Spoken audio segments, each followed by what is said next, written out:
Hi, I'm Dave, founder of Halloween Year Round. I'm joined by my friend Patrick. How's it going, everyone? And welcome to our ninth weekly Dead Talk, where we have a very kind of more open-ended, interesting topic for you guys. I know mostly we've talked about movies, specific movies, specific things, but, we'll see how you like this one. If you ever have a topic you want us to talk about, or if there's anything that, you're really knowledgeable or passionate about, and you want to be on here talking to us, let us know in the comments. And a very special thank you to our fans for voting for this week's Dead Talk as well. All right, so before we get to that, we have, of course, horror in the news.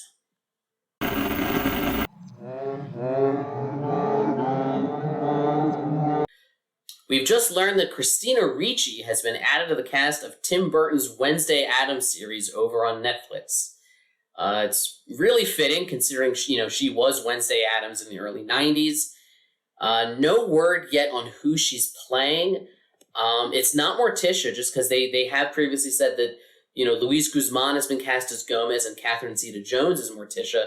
Might we expect her to be? I know it's set at a school. Maybe Christina Ricci might be one of Wednesday's teachers. Very much possible. But I have to say, I'm very happy that she's been cast, and I am definitely curious as to what kind of character she's going to play. All right. And speaking of casting as well, legendary horror icon Tony Todd and Linda Hurst have both joined the cast of Werewolf Game. It is an upcoming horror mystery from directors Jackie Payne and Kara Brennan. Based on the Party is a game of the same name. The plot revolves around 12 strangers who are kidnapped by a social media company and forced to play a deadly game where they vote on who amongst them will be murdered. They call that a deadly game. I used to call that a Tuesday night. I know, it's really cool to hear, though. I'm a huge fan of Tony Todd. Super nice guy in real life. We've interacted Absolutely. a little bit on Twitter, and he's just the coolest guy ever. Yeah, I was very happy when I came across this news in my research, and I'm like, oh, awesome! Tony Todd's doing another horror movie, so I'm definitely looking forward to it.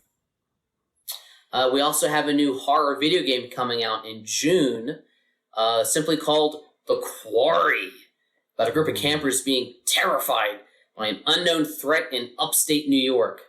A lot of creepy woods there, a lot of creepy things up there. It's going to feature David Arquette, Lynn Shay, Lance Henriksen, Ted Raimi, Ariel Winter, Ethan Suplee, Halston Sage, Brenda Song. Just a whole lot of famous people from other horror stuff. And those are just the ones that I recognize. Mm-hmm.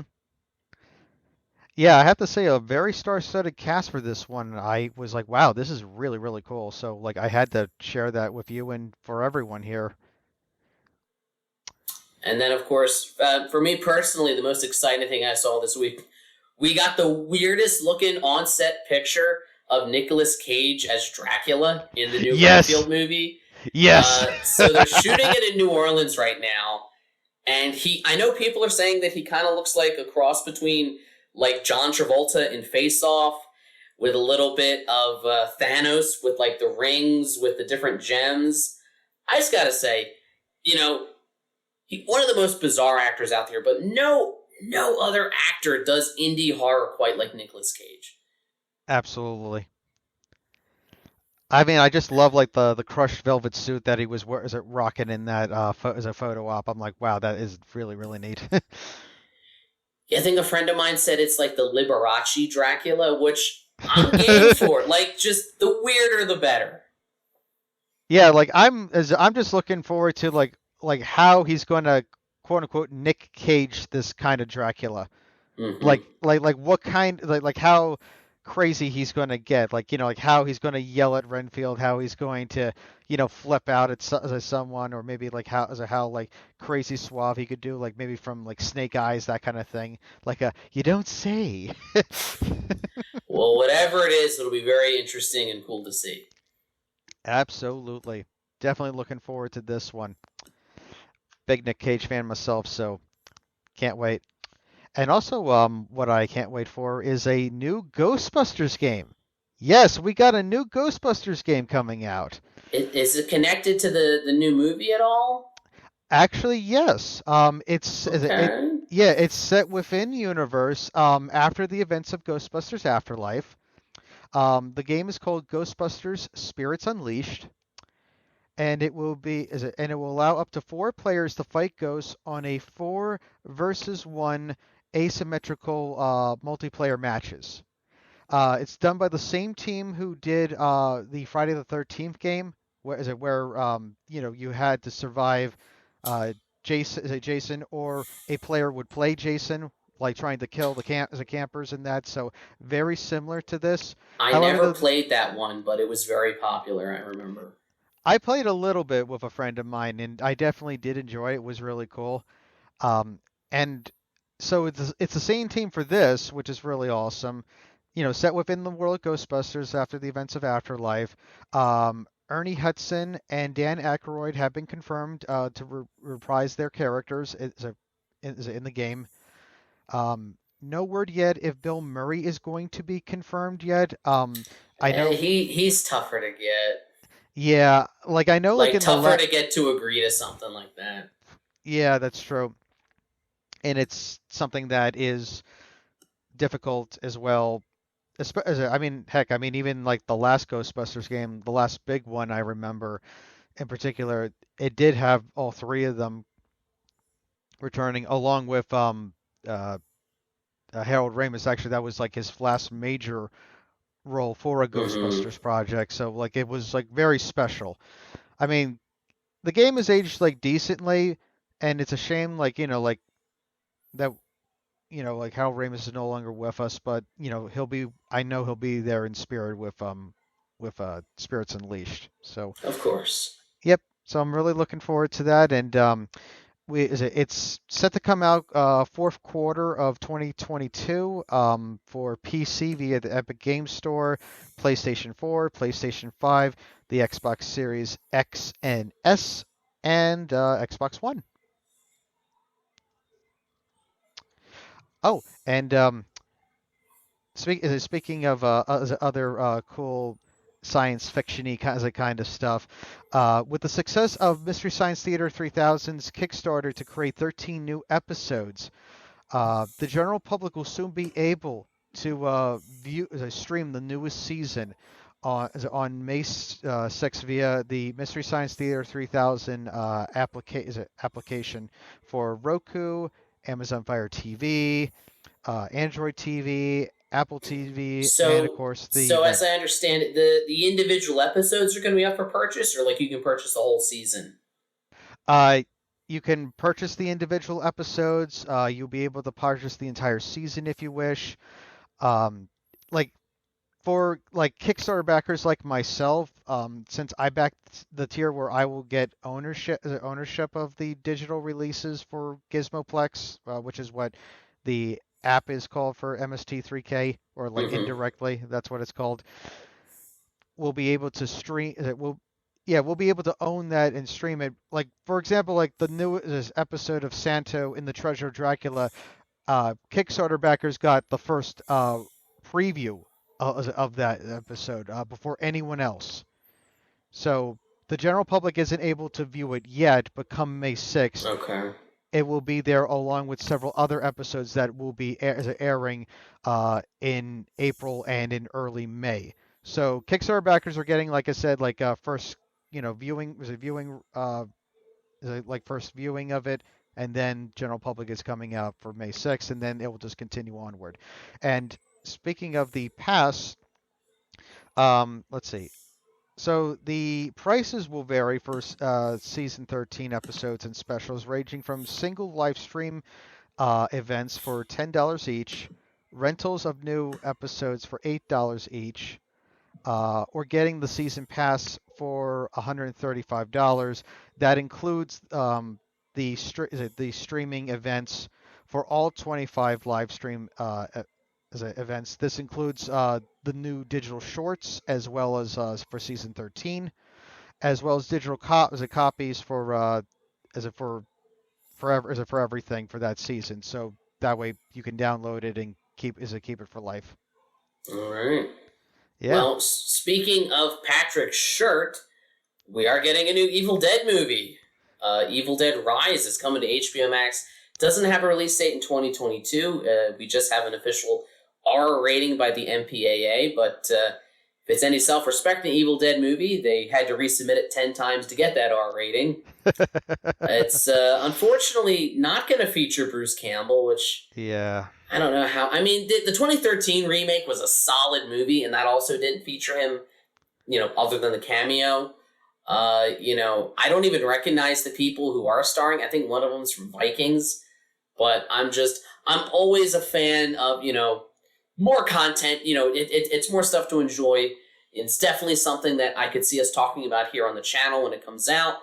Maybe even do like a ranking of the whole franchise, with the new movie. Yeah. So, looking forward to that. Yeah. I mean, it is a shame that Bruce Campbell's not going to return, but I understand why. Like in various interviews, he basically said that he's just getting too old for the role, that physically he can't do what he did back then, which is understandable. But thankfully, though, for those who still want some Bruce Campbell action, there is a video game of The Evil Dead with Bruce Campbell voicing the character of Ash. So that's coming out. I think that's coming out like it should be like relatively soon. I think it's like first or That second he quarter can of still this year. do. It's just it'd Yeah. be kind of sad to see like 70-year-old Bruce Campbell trying to fight Deadites. Yeah. Not that he couldn't, but I get it. I mean, have you seen? Is it is it not Christopher Lee? Doc Brown. Christopher Lloyd. Christopher Lloyd. Thank you. I mean, have you seen Christopher Lloyd being a totally bad dude in Nobody? Like, If you guys have not seen Nobody, I don't want to tell you anything about it. Just watch it. Yeah. Just go in, watch it. It's great. It stars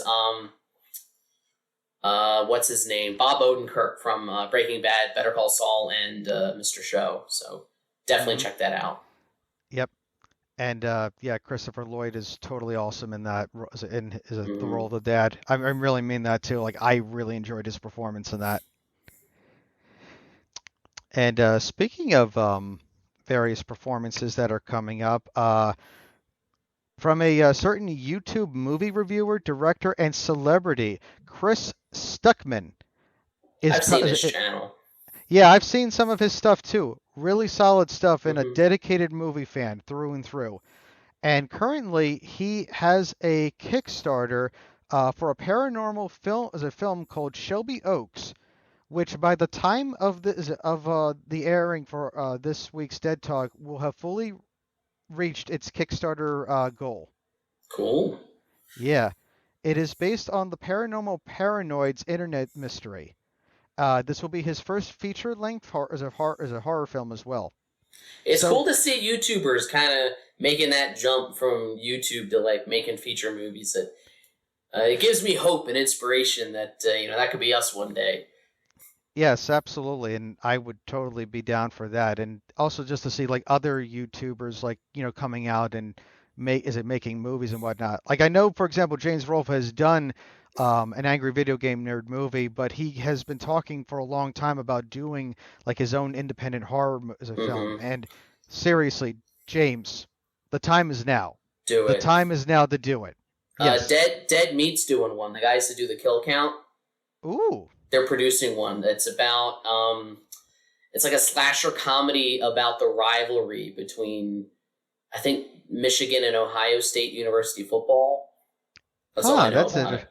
That's where they're from, Detroit, so it's kind of like right up their alley. It's like a local thing for them, but they're James A. Janice, on their channel's been talking a lot lately just about how they're not. He and Chelsea aren't writing or directing; they're producing it. But he said that he said the script's really good. That's good. Yeah, I mean, like, I'll be honest, like, I'm not the biggest fan of football myself, but a horror comedy though, I'm always down for. So Hmm. seeing a horror comedy involving football, that's got to be interesting. I mean, like what? Like at one point, like the axe, like whatever axe murderer is going to come out, like like chopping a guy's head off, and then like the football gets replaced with the guy's head as he's like running down, and it's like, oh, I that'd be wonder if funny. would that be a legal move? Uh, and then Yep. I think we have another really cool Kickstarter you wanted to talk about. Yes, we do. Um, our final piece for our horror news is it, no, horror news, a new Indiegogo campaign for a film called Never Hike Alone 2, a Friday the 13th fan film. It's actually the third in the series. There was Never Hike Alone, and then Never Hike in the Snow. So this is like the third, even though it's called two. It's the end of this fan made trilogy. Really high end stuff, and they even have people who were in the original franchise reprising their roles in this one, which just the fact that Jason Voorhees and that franchise is stuck in lawsuit purgatory right now with the rights, it's cool to see something getting made. Absolutely. Yep. And since I have finished up the Scream series myself, Friday the 13th is going to be my next thing to check out. I actually watched every single Friday the 13th movie in one day. Wow. I did. I'll put a link in the description if you want to check that out and watch the video of me slowly going insane as I watched all 12 of those movies back to back to back to back to back to back to back. Oh yeah, I would definitely love to check that one as I went out myself. And of course, we'll share Shelby Oaks and is it Never Hike Alone two? Is it two? Uh, links Yeah, we'll for put those in the both description campaigns. too. Check those out if you want to contribute. Yep, And absolutely. now, as they say, on to the main event. So today's topic is directors who started in horror, which is kind of a misnomer, but it's so. I think horror. We all love horror. If you're watching this, you love horror. Horror Hmm. is a great place for anyone to start. And it's the reason why I think you have some really, really big names, people like Spielberg, Sam Raimi, James Gunn, uh, Peter Jackson, starting off doing like low budget indie horror and then moving on, to the bigger stuff. Horror it's the most financially feasible genre to do. It's one that you don't really need any big stars for. The genre is the star, and it's one that it can very quickly. A low budget horror movie can be embraced in a way that, like, a low budget action movie, people would just be like, what is this?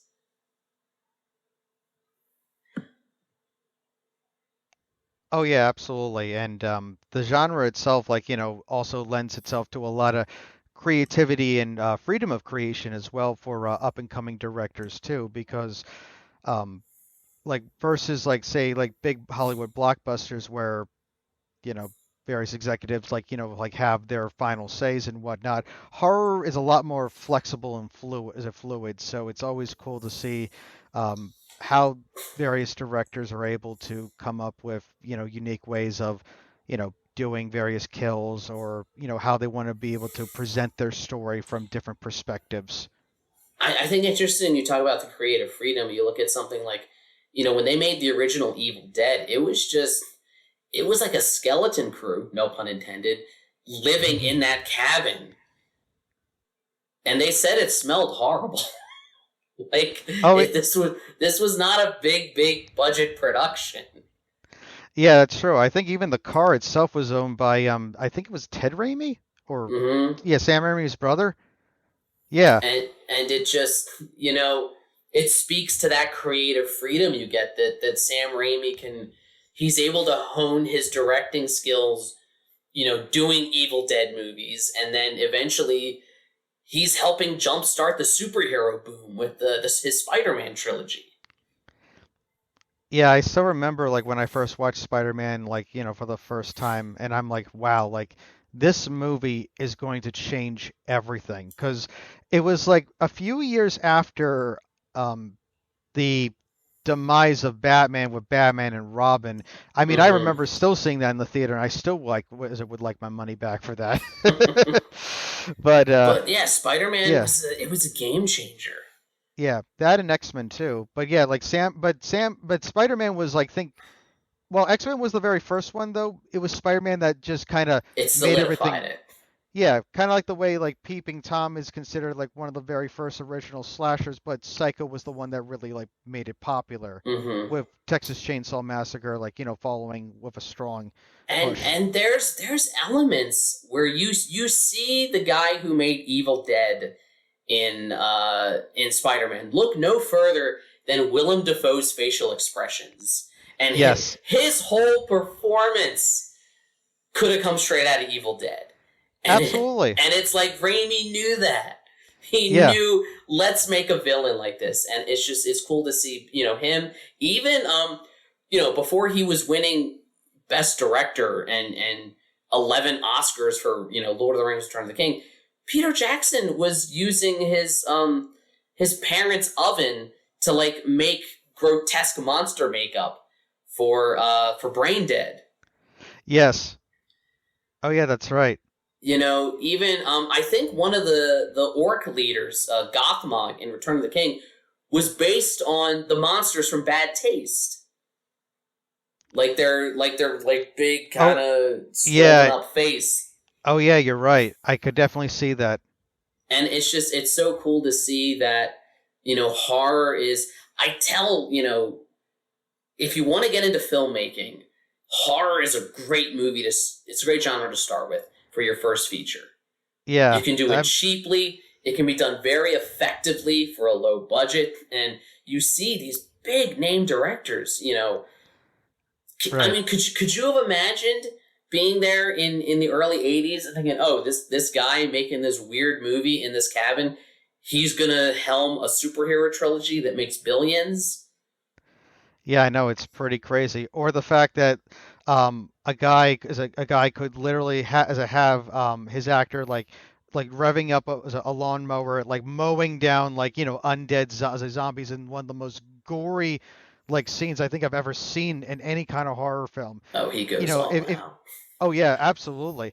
And if you had said someone back then, this guy is going to direct one of the like most critically acclaimed uh, fantasy trilogies of all time, with J.R.R. Tolkien's Lord of the Rings.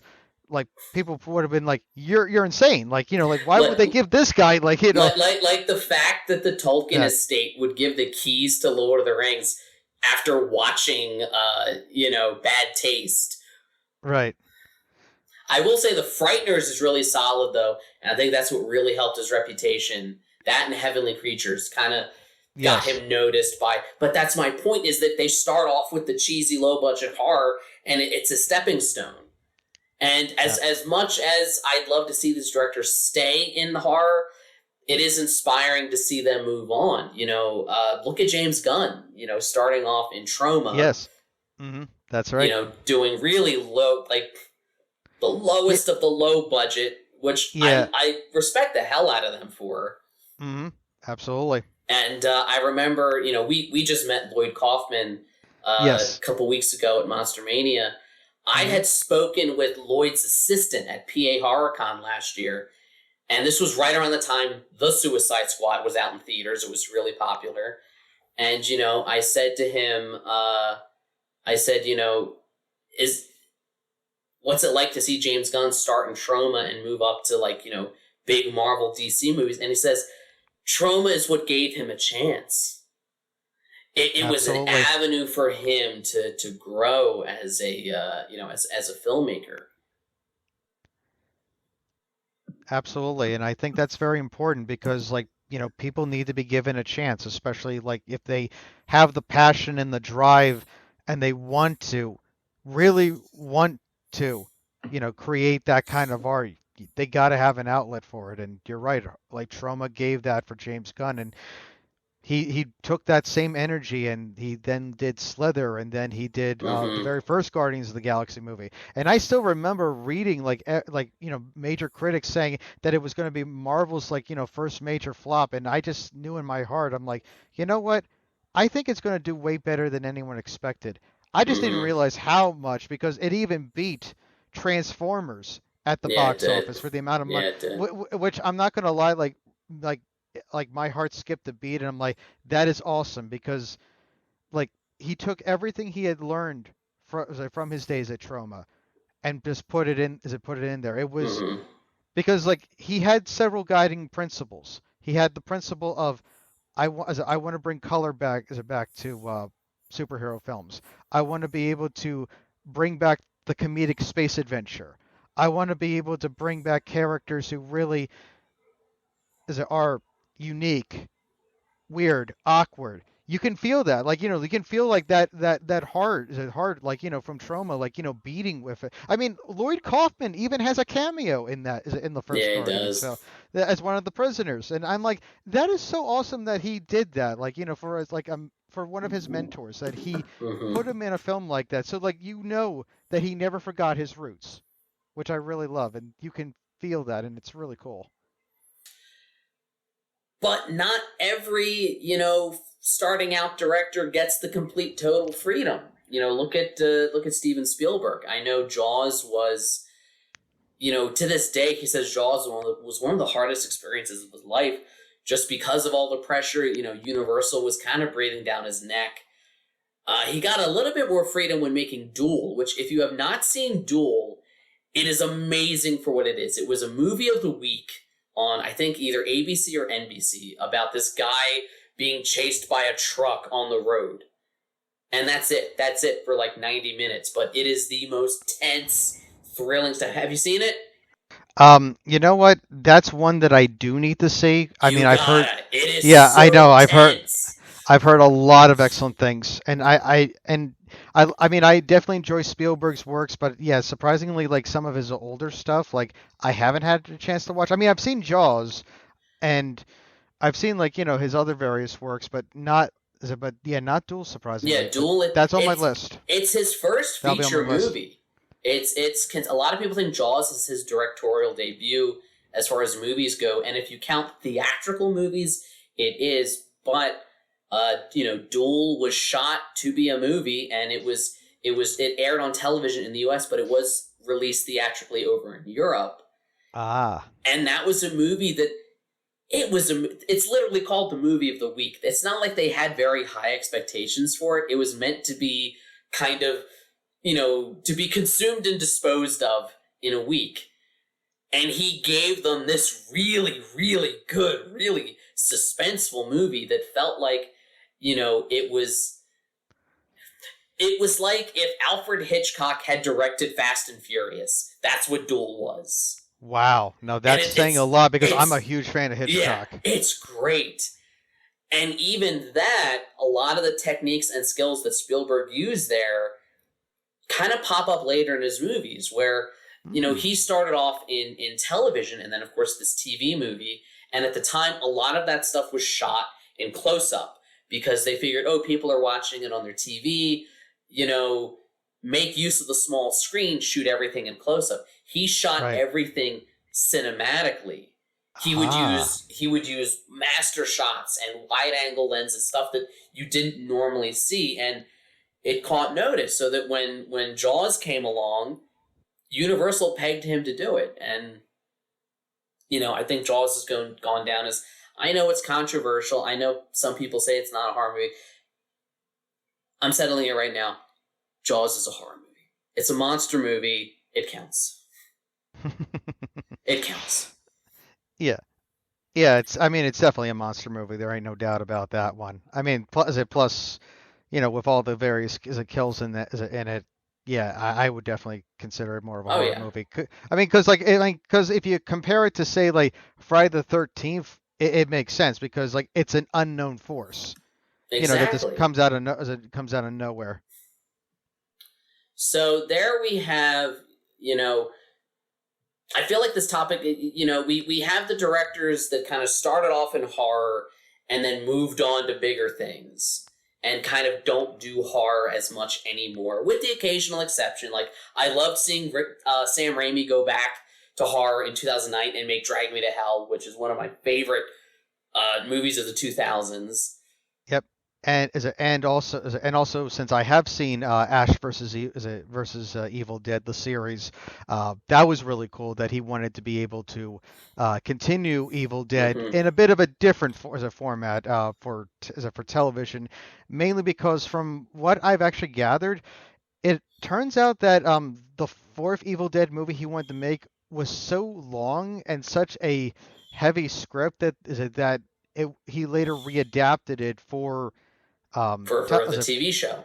yeah, for the TV show. So yeah, like for some people who were like, oh, I really wish we could have seen like Ash in the future, like fighting Deadites. Yeah, that's cool, but in a weird way, like Universal's original like ending that they wanted him to do for Army of Darkness became became ironically enough the starting point of Ash still continuing to be in the present, and then just in a drunken stupor just happens to try to impress a woman he picks up by reading from the Necronomicon, and oh boy, it all happens again. All hell breaks loose, quite literally. Yep. But my ultimate point is, those directors, Spielberg, Raimi, Gunn, Peter Jackson, you wouldn't necessarily consider them horror directors currently today. That is correct. Not really. Yeah. So you have kind of another category I wanted to touch on, and those are what I call the horror directors, who still kind of keep their street cred as horror directors, but they demonstrate that they can kind of branch out in other genres. And there, I think you have two great examples. You have Scott Derrickson, and of course, one of my all-time favorites, James Wan. So Derrickson, very underrated horror director. I don't think he gets enough credit or attention, but you look at his lineup, everyone knows him now for doing, he obviously directed the first Doctor Strange movie. He got that Marvel money, but prior to that, his filmography includes Exorcism of Emily Rose, Sinister, and Deliver Us from Evil. 3 amazing demonic horror movies that just, to go from there to like the weird mystic magic stuff, I see why Marvel picked him. Oh yeah, absolutely. And while I'm not as familiar with Derrickson's like other horror works, like I definitely remember seeing Doctor Strange in theaters, and I was just enchanted. It was like one of my personal favorites, along with Guardians of the Galaxy. Well, because it has that kind of mythical, otherworldly quality to it, which was present in the demonic horror movies that he made. But I think he's a director that I would still consider him a horror director, because I think that whereas the other guys we talked about, they did their horror movies and then they kind of went on, and even if they dabble in it now, they primarily do like big mainstream stuff. Derrickson does Doctor Strange, and then very unfortunately is not doing the sequel, and I hate the reason why.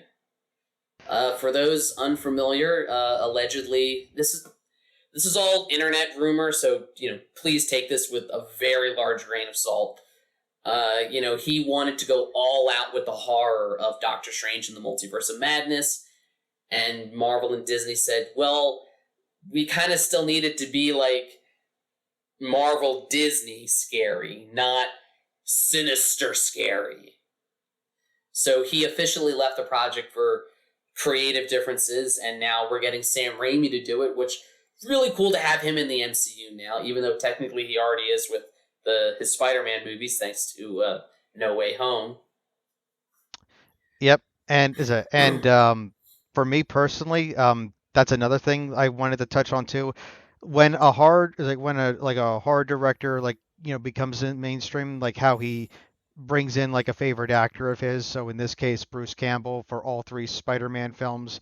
And quite frankly, I'm really looking forward to what kind of cameo Bruce Campbell's going to have in Multiverse of Madness. He's got to pop up in that movie. I will be as excited to see him as I was Stan Lee in every other previous Marvel movie. Like that's same how here. excited I'll be to see him. Same here. But Same here. as unfortunate as it is that we're not going to get that version of Doctor Strange 2 that Scott Derrickson would have made, he's gone back to horror. He's releasing this real. It looks really good. It's called The Black Phone. It stars Ethan Hawke. Yes. He previously worked with in Sinister. Have you seen the trailer for that? I have actually, and I do want to see that. Hell. Yes. We will cover that on this channel. We will. Certainly. It's based on a Joe Hill, I think it's a short story or a book, but just, it's like Ethan Hawke is this weird, creepy guy that kidnaps children, and like the phone is like supernatural or something. Yeah, and the one kid who's kidnapped, he's answering the phone, which in the trailer, the phone line is cut, and yet somehow the phone still continues to ring. So every time he picks it up, he hears another victim of the killer, and and how they say to him, "Okay, this is what you need to do in order to get out of this lock. This is what you need to do in order to, try to skirt around him. This is when he's sleeping. This is what." And it's interesting. It's like a psychological thriller puzzle as a kind of thing, which I'm really intrigued with, and I love that. So like, I would definitely I'd recommend checking out his other work before you watch that one. Emily Rose, Sinister, Deliver Us from Evil. They're I think you'd love them. They're among my favorites. I have been curious about Sinister, so that might be the one I'll definitely check out. Sinister might be one of the best horror movies of the 2010s. And that's saying a lot because I know you're one of the biggest horror hounds I know. It's great. Well, when it was on Netflix, it was like considered scientifically to be like the scariest movie ever made, based on like how it affected. They did a study where they showed people horror movies and they monitored their heart rate. Sinister got the biggest reaction out of the most people. Wow. Because it's that good. So, like I said, I'm glad to see him kind of stay in horror, simply because as a horror fan, I don't want to lose him. I don't want to lose him to, other stuff. And then, of course, my guy James Wan. First of all, James Wan, people will remember James Wan. This may be a bold statement. James Wan will be as iconic to this generation as Alfred Hitchcock was in his. Whereas Hitchcock basically invents the thriller genre, James Wan is behind not one, but two massive horror franchises, actually three, that cause a complete shift in the tone and trend of horror. When he, Saw kicks off what would become the sort of torture porn subgenre of the 2000s. Not that he never intends to start a trend. But it's just he makes a movie that is so iconic that everyone else tries to do that. And then in the 2010s, there's this kind of boom of like demonic horror movies, and he's there at the beginning directing Insidious 2 and The Conjuring, kind of jump-starting that subgenre and breathing life back into it. And Warner Brothers and Universal took notice. That's why, I remember feeling like, it's kind of random when they're like, oh yeah, James Wan, guy who did The Conjuring, is directing Furious 7. I'm like, oh okay. Well, really? Wait a minute, didn't he direct Aquaman as well? Yes, he did. I was getting to that, but so he does these like big horror franchises, and then he does Furious 7, total genre switch. With like a fast-paced action movie with cars, but he learns from that, and it actually makes him a better horror director because he does that. He does Aquaman, but then, true to my heart and the heart of all other horror fans out there, he makes Malignant. Malignant, one of the craziest, most like WTF movies I've seen in a long time. He goes all out, and there's some decent, really great practical stunt work and action scenes that you can tell Pre-Furious 7, Aquaman James Gunn would not have been able to direct. But after the experience of branching out into like the mainstream, he takes that knowledge and it makes him a better horror director. Nice. And I respect the hell out of the fact that, so he directs Furious 7. It's a huge hit. He was offered what he described as life-changing money to direct the eighth one, The Fate of the Furious. Mm-hmm. And he turned it down to make Conjuring 2. Because he's like, I still want to work in horror. Wow. That's wonderful. Because like that shows like, once again, that love, that passion. And that at that point, like it's not really about the money, it's about, doing what you love. And that's the one thing I think that all of us really want to be able to do is, be able to do what we love and to, make a living from it. And they get, to our point earlier, I think they get a lot fewer studio notes when they're doing the lower budget horror. I guarantee you that Scott Derrickson got a whole lot less meddling from Jason Blum at Blumhouse when making The Black Phone than he did from Kevin Feige making Doctor Strange. As much as we all love Marvel, they're micromanagers. They've got a franchise they want to maintain. I understand it, but as a director, I feel like you would get so much more freedom doing the lower budget horror movie as opposed to like the $200 million comic book movie that like the producers are like, you've got to make this much just to break even. Right, that's true, and that's a lot of pressure as well. It is, and I think that's partly why, James Wan felt more at home doing Conjuring 2. I know he's doing Aquaman 2. I know he's working on that right now, but I don't think he'll ever abandon horror. He's even talked about branching out in the DCEU with the, what was it called? The Reef, with like those weird fish creature things. Yeah, I remember that.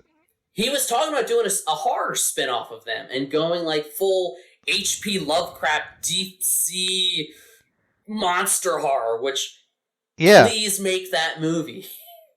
Oh yeah, I'm totally down for that one myself because I do remember that scene, and I remember like being like legitimately scared, like whoa, especially like how deep Jason Momoa is going down, and seeing like the lake keep going down further and further is like it's like just literally like all the fish people coming out like that. It's like, a creepy scene. Yeah, it is. I also love in two, I know you mentioned earlier that they like to bring people over that they worked with in horror. James Wan has a great working relationship with Patrick Wilson, Insidious, Conjuring. He cast him in Aquaman as Orm, Arthur's brother who's, fighting him for the throne.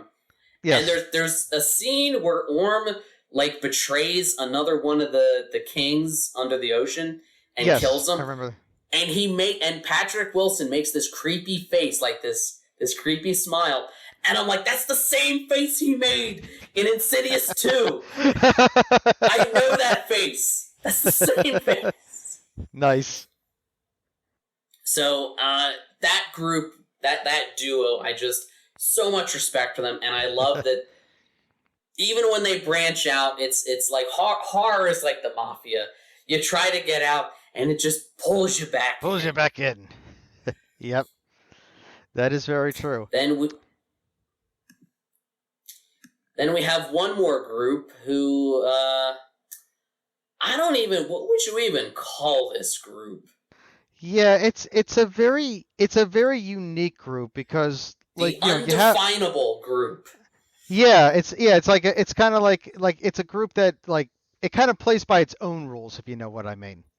So for this group, we're of course talking about one of my favorites, Tim Burton, and one of your favorites. Oh yeah, absolutely. I absolutely love Tim Burton. I'm a really huge fan of his work.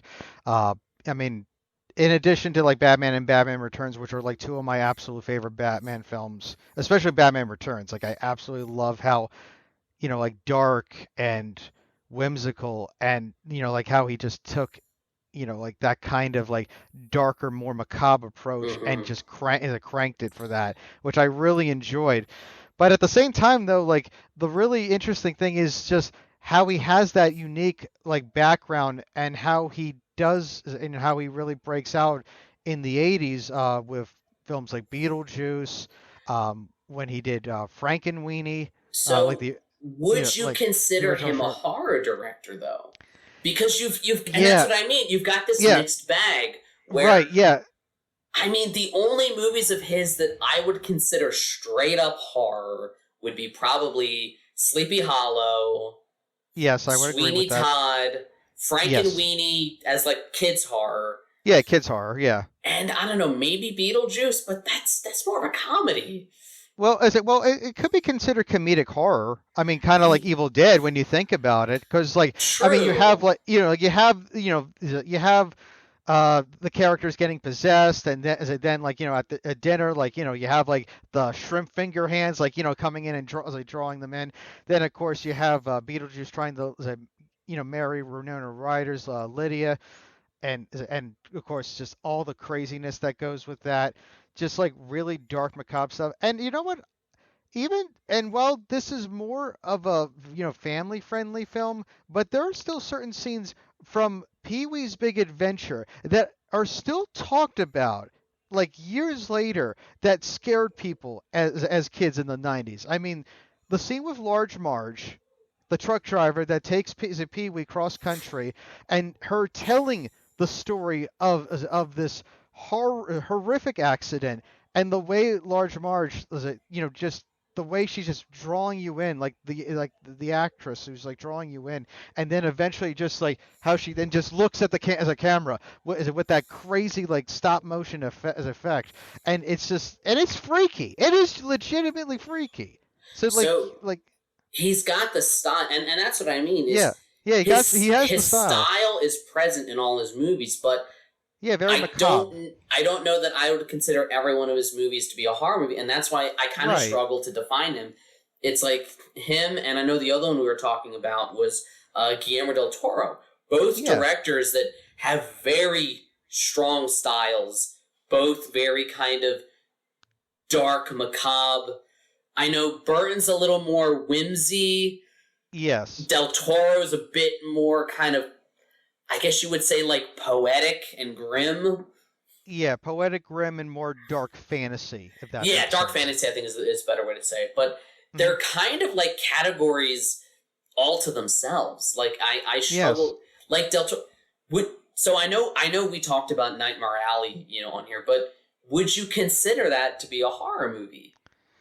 That's a really good question because when I remember watching like the original 1947 film and then seeing the 2021 film and comparing the two, the 2021 film definitely felt a little more horror-esque, especially by the Mm-hmm. end. It The definitely felt more visuals. horror. Yeah, visually at times it definitely invoked more horror, more darkness, like more of a sinister edge, like Mm-hmm. visually versus like the 47 film, which was more character driven, more story driven as a It personality. felt it was styled more like your typical drama of the time. Right, that's true. I would consider the original more of a drama, Right. just in Well, its style. yeah, yeah. I mean, they're both still film noirs, though. I mean, there's no Mm-hmm. doubt about that. But I do agree. Yeah, one is more as a more a stylized drama of its time, and one is definitely, like I said, more of a, has more of a horrific edge, especially by the end as this mystery continues to build up. But So yeah, I yeah, think I think my point is both of these directors, because of their styles and because they don't always do hard. Like right. That's true. Yeah. if anyone else had directed the new Nightmare Alley, I don't know that I would have considered it horror or horror adjacent if like Hmm. you know Ridley Scott had made it, or Right. if Ron Howard had made it, but because it was Guillermo Hmm. del Toro making it, that kind of makes it more. It's like when it's him or Burton, Hmm. I'm willing to give a movie more leeway if I'm going to define it as horror or adjacent to horror, and I Right. think that's kind of Exactly. the category they exist in. Like Edward Scissorhands. Yes. It's One of my not personal really favorites. love that movie. Yeah. Not really a horror movie, but it's talked about among horror fans because it has Yes. those elements. And if anyone else had directed it in a more kind of straightforward, grounded way, I don't think horror fans would be as engaged with it as they are. Yeah, exactly. I mean, just the way he takes like suburbia and as its backdrop in the film, and then having the character of Edward Scissorhands like as a strange, odd-looking character, and yet the more you continue to watch it, you then start to realize that in the end, he's more of the misunderstood, you know, like as a misfit as a, versus like the other people in suburbia who have more of like a darker, even cynical kind of edge. I mean, Oh especially yeah, like especially the bully character is in it, like was very merciless they're against horrible Edward. people, and Yeah, the yeah, and takeaway from that movie is that it's not the Gothic castle that was scary; it's suburbia. right. Like in a weird way, that is maybe a tad horror adjacent because Mm-hmm. it's a story that you wouldn't necessarily have thought of it. I mean, to an extent, it's also like very reminiscent of Frankenstein too, like a character Yeah, who was, true. brought together, you know, originally to have a purpose, but in the end, he doesn't get that. Heck, Vincent Price was like in his last starring role was in Edward Scissorhands, and sadly, like as his health was deteriorating, he wasn't able, like Tim Burton wasn't able to do what he wanted to do originally in the film. So what he did instead was he, compromised and said, and actually, if anything, it actually made Edward even more poignant as a character by having like Price originally like gifting him these hands, but because of how frail and weak he had become, he dies and the hands are never able to be Mm-hmm. attached. And if anything, that it It makes it makes even it more makes it more. tragic. Yeah, it does. But Yeah, to your point, all of those things kind of, because it's Tim Burton, right. it makes it more.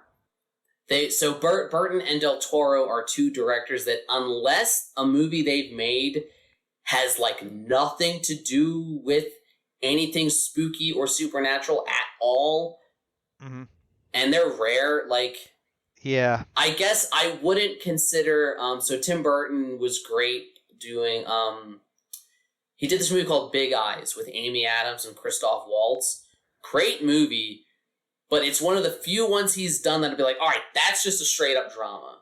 There's yeah, nothing really horror about it. But 90% of the time with him and with Del Toro, I'm asking myself, am I like, if I'm deciding whether or not to cover a movie on this channel, if it's the two of them, I'm going to give that movie kind of more slack if it's not 100% horror. And I think it's right, because of their style. right, exactly. I mean, like I love both directors myself. I love like their unique like styles, their macabreness. I mean, like for example, like even Tim Burton's The Nightmare Before Christmas. Well, he didn't direct it. Like you can feel his like style and as and his Mm-hmm. as a characterizations of it. I mean, heck, even the inspiration for it was like he was just in a mall and happened to see like Christmas decorations being put up while the Halloween ones were still there. Even back then, in Even the like, back then, they yeah, did even that back then, nonsense. yeah, and it generated an idea like, hey, why don't I like combine Halloween with Christmas and do a story with that? And And that's what brings and maybe that's why both he and Del Toro are hard to define, because they're not right, really boxed into one thing or the other. They right, blend so many things. So exactly. Del Yeah, Toro's mixing of like, genres. yeah, he's like, how can I take dark fantasy and mix it with this? How can I? And I think that makes them all the more interesting. So, Absolutely. I mean, oh, like Pan. Oh, sorry. I mean, like even Pan's Labyrinth, for example, a unique mix of historical fiction, fantasy, and even various horror elements. I mean, the Pale Man alone is pretty terrifying, especially to a child. he's creepy as hell. Yeah. Oh, yeah. And that's Doug Jones. Like, like, is it playing the Pale Man? And it's incredible how he like brings forth that kind of all in The horror. physicality of it. Yeah, He's in almost all of his movies playing somebody. yeah, absolutely. And once again, like another favorite along with Ron Perlman. Like for example, when he did Hellboy, which, once again, Hellboy is a comic book movie, but at the same time, though, It's it still also horror. has, He's yeah, it does have literally heart. a demon from hell. Yes. It's like, Yeah, and he's fighting demons. Like in the first movie, he fights off like a resurrected Rasputin as he's trying to, mhm. raise an army of the undead. And then in the second one, more of a more dark fantasy, but you have like a race of elves who basically want to destroy all of humanity and like bring the world as a bring nature back as like you know the head order. And it's like and he has like a mechanical army behind him that trying to resurrect. So yeah, like it's some pretty dark stuff. So I think, like I said, the way they blend genres kind of, that's why they're hard to define. Yeah. Ultimately, whether we're talking your big mainstream directors that started in horror, or your horror directors that branch out but kind of stay in there, or the directors who kind of mix and match genres, the one thing they all have in common is that horror is that perfect avenue for them, whether they're starting off their career, whether they're on the up and up in their career, or whether they're an established name, like a Hmm. Tim Burton, like a James Wan, like a Guillermo Del Toro.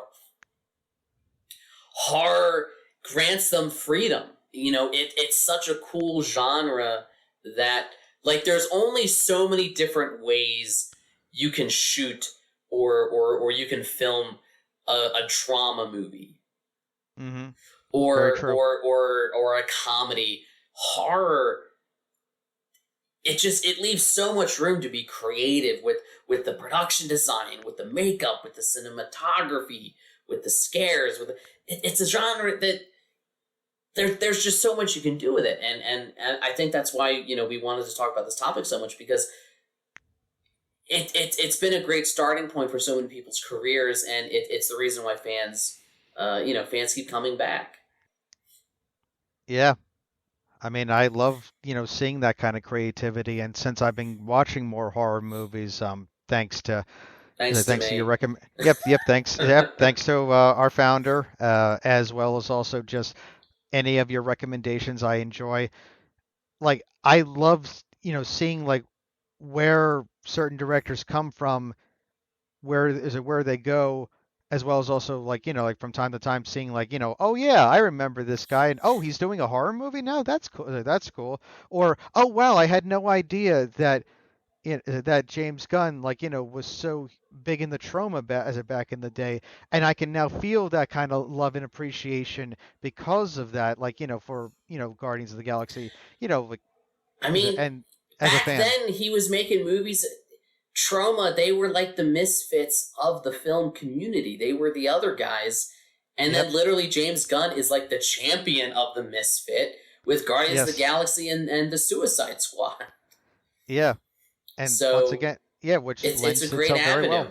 well. Hmm. Absolutely. So let us Uh, know in the comments which one of these directors who's your favorite director that started out in horror, or who's a director that you would love to see make a horror movie.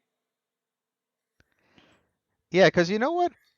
Like I've seen like a fake trailer for like back when SNL did it for Wes Anderson. The midnight coterie of intruders, or the coterie Yeah. of midnight. Yeah, Yes. that was a great skit. Yeah, and I absolutely loved it because like I'm a really big fan of Wes Anderson. I love his works, and you know what? That would be interesting to see like if I he watch it. does like a kind of I would too. Like I'm serious. I It would would be watch cool. that movie, and I would review it on this show. Is what I would, if that movie existed. I would definitely check that out. So check out any of these movies, and then before we wrap up, I know we have Patrick's movies from the crypt. So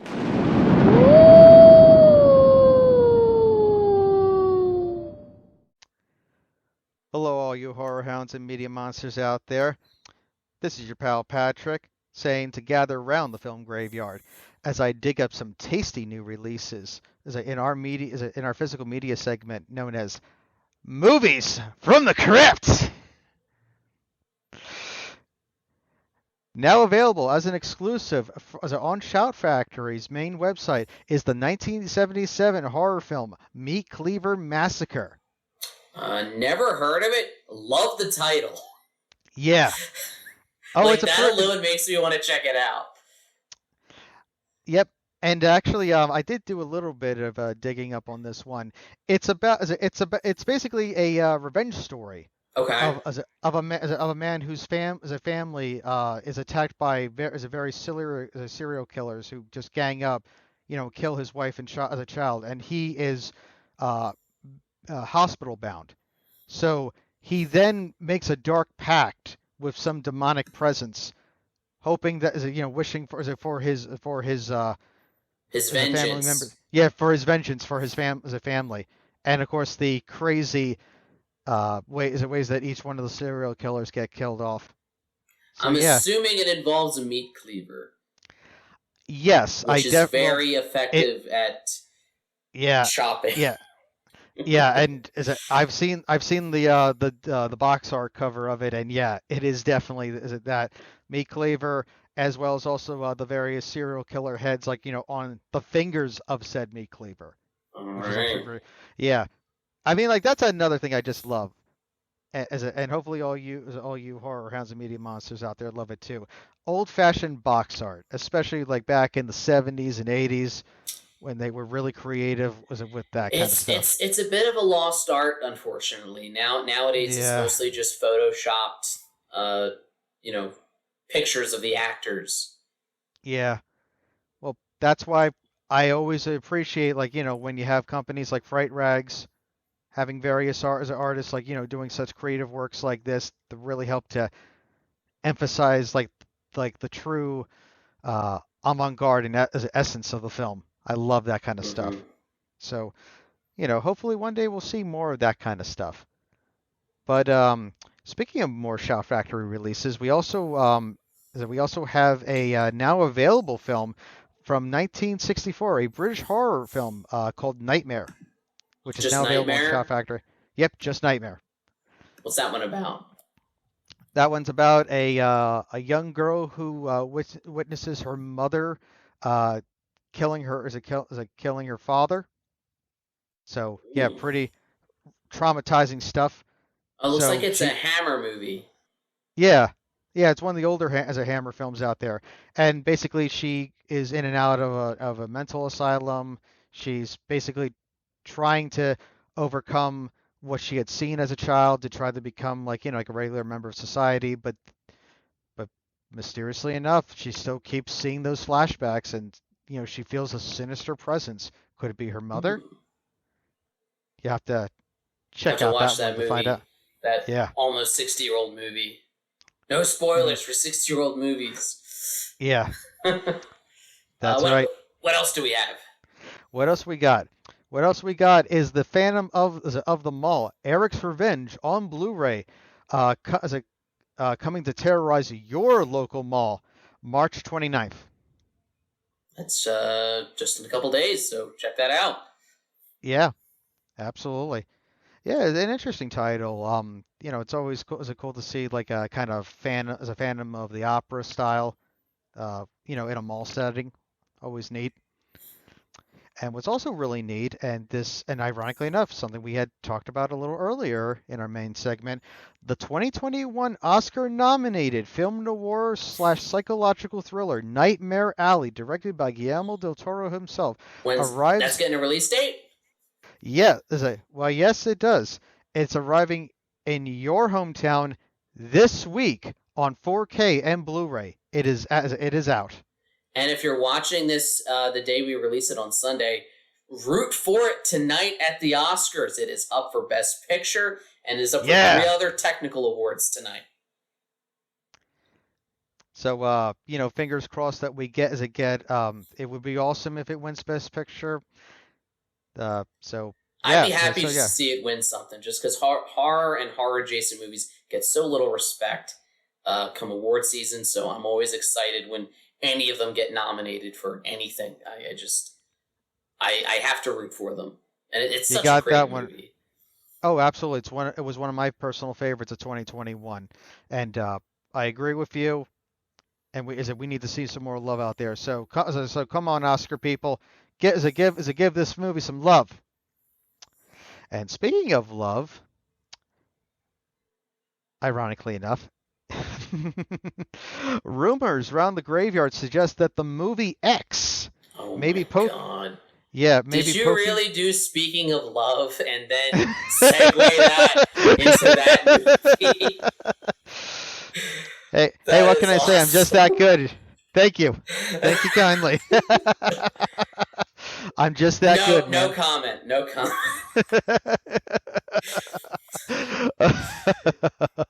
Another great movie, which you can watch our video on it from last week. hmm Well, Yep. when can we expect that coming out? Well, right now, as of right now, it is still rumor as to when it is going to release. Oh, okay. There's no official release date. However, though, there's a tentative release for May 24th.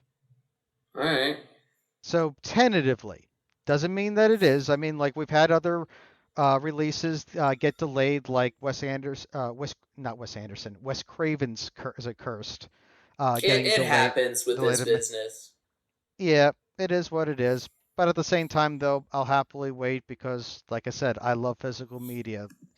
I mean, like I said, I love DVDs, I love Blu-rays, I love physically owning them, watching them down in my home theater setup. I don't mind streaming, but there's nothing like physically owning a copy in your hand, bringing it over to a friend's house and say, "Hey, let's watch this tonight." No one can take that away. Streaming services lose rights to stuff. They can Yep. edit it, they can censor it, you know, they can compress the image and hmm crop part of it out. Yeah. And just Yeah. on the Blu-rays, you get stuff you wouldn't get. Like you get bonus features, you get director's commentaries, you get making of stuff that you just never get on the streaming platforms. It's an enhanced hmm experience. Absolutely, my friend, and that's the reason why I will always continue to support physical media, as well as you all out there should too. So A lot of horror definitely fans continue do. to. More so than the Good. general public, horror fans are more into physical media. That's good to know because, like I said, I'm always 100% an advocate for that. So thank you. So thank you out there, and thanks for letting me know, Dave. And as for our last is a movie du jour, just announced by KL Studio Classics, an upcoming 4K release of Clive Barker's Underworld from 1985, also known as Transmutations, and a I don't yep. think I've seen that one. Ooh, I think I That might. that Yeah, I know. I love his. I love Hellraiser. I love Candyman, but I don't think I've seen uh, Transmutations. Yeah, So it's a I may have to check. When's that one coming out? um. Currently, there's no release date yet for this one, as well as the second one I'm going to announce, which is also another Clive Barker story that was adapted. Oh, Rawhead cool. Rex. That one I'm familiar with. Okay, so yeah, both films will have brand new Dolby Vision HDR masters, which is always cool to see. No release date for these films yet, but I will let you know when I dig them as I dig them up from the graveyard. We will keep you posted, and thank you again for your movies from the crypt segment. Always, resurrecting the physical media in a world of streaming and illegal pirating. Oh yeah. Ooh. Now that just sends shivers down my spine, man. Yes. All right. All right. So, Well that's all that I got for today. You as a horror fans out there. So closing the movie crypt shut.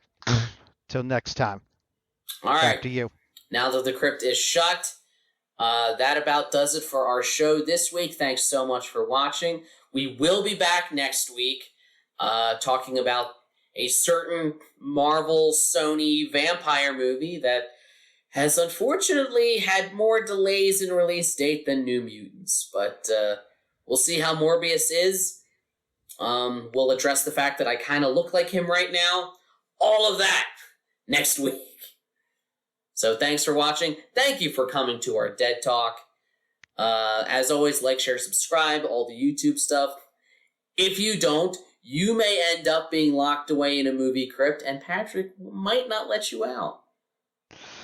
Yeah, because quite frankly, I get a little bored, and I need some companionship with friends to watch some movies, especially like some really crazy ones like Evil Speak, which is what I'm currently watching right now, with the legendary Joe Bob Briggs commentating. So Great movie. It's from The yeah, Last Drive-In. So yeah. Hey, at least you'll get a free bucket of popcorn when you hang out with me. everything he said. So thanks for watching, and like I always tell you, every day is Halloween. And this is your pal Patrick saying to continue to watch horror films and keep America strong. Thanks for watching.